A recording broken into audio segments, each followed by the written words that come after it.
Hey guys, welcome back to All Things Knives. It's your host Fletcher, and today we're doing a Nitro V carry update. Alright, so I finished the 2500 grit on this edge. It carried, I'd say pretty similar to the 1000 grit, but I think that the 1000 grit did better up to the working edge. They both last a really long time though. I am going to test this and this. So I just started to carry on this. I've used it a little bit.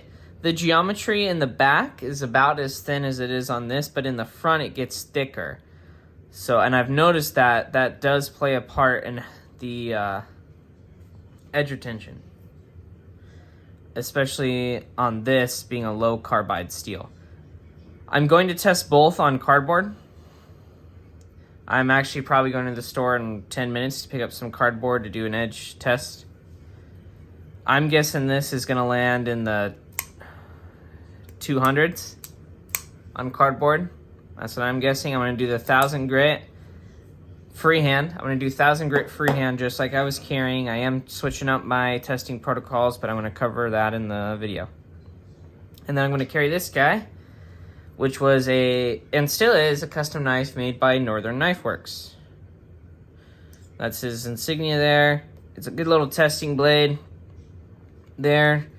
This will get sent off to Gerald as well, so he can do some testing, some hardness testing. We're going to get some data on this and the other steels, and then I'm also going to do some testing on 14C28N.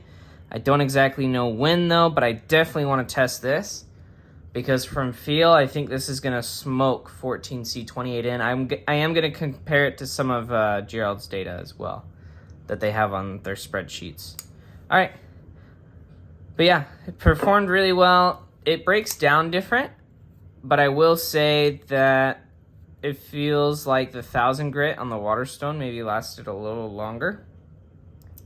It didn't like the 2500 as much, but it still, actually, as it broke down, left a very, very toothy working edge, which kind of surprised me, especially for such a simple carbide steel where it's just chromium carbide.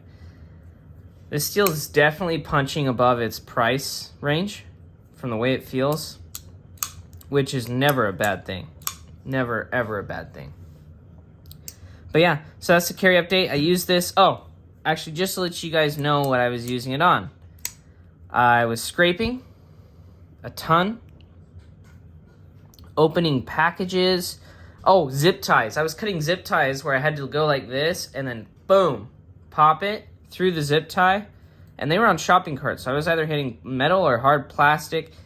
You can see that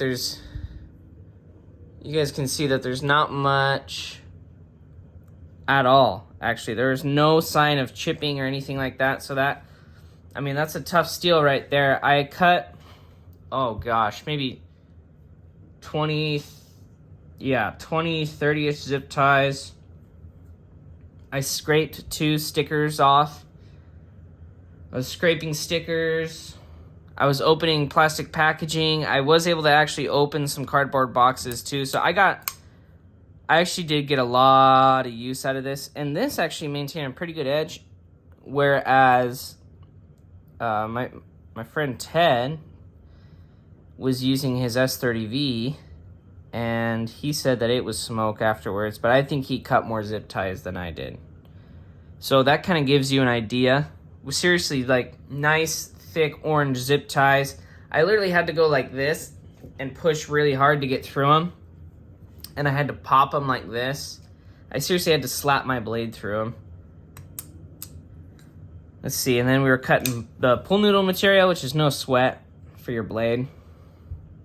It was a lot of scraping, especially on hard plastic surfaces. The zip ties, a lot of impact toughness on this edge. It held up really well. So actually really excited, and I'm really excited to do some cardboard tests on this guy, and I'm stoked to see how this performs not only on cardboard but in EDC. They're both really good scraping blades, scraping all those stickers off.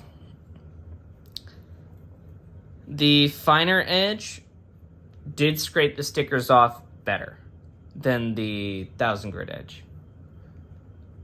So there is that. The initial sharpness is better on the 2500, but the 1000 grit just maintains that level of sharpness for longer on that fine edge for whatever reason.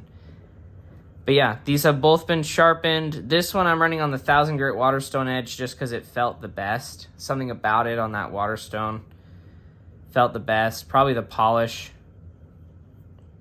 But yeah, I'm excited to carry this guy and see how it does and then get some testing for you guys. Let me know what your experiences with Nitro V has been. If the toughness of Nitro V has surprised you at all, especially with what I was describing. Anyways, thanks for watching, guys. Subscribe if you're not subscribed. Leave a comment down below. And as always, stay sharp.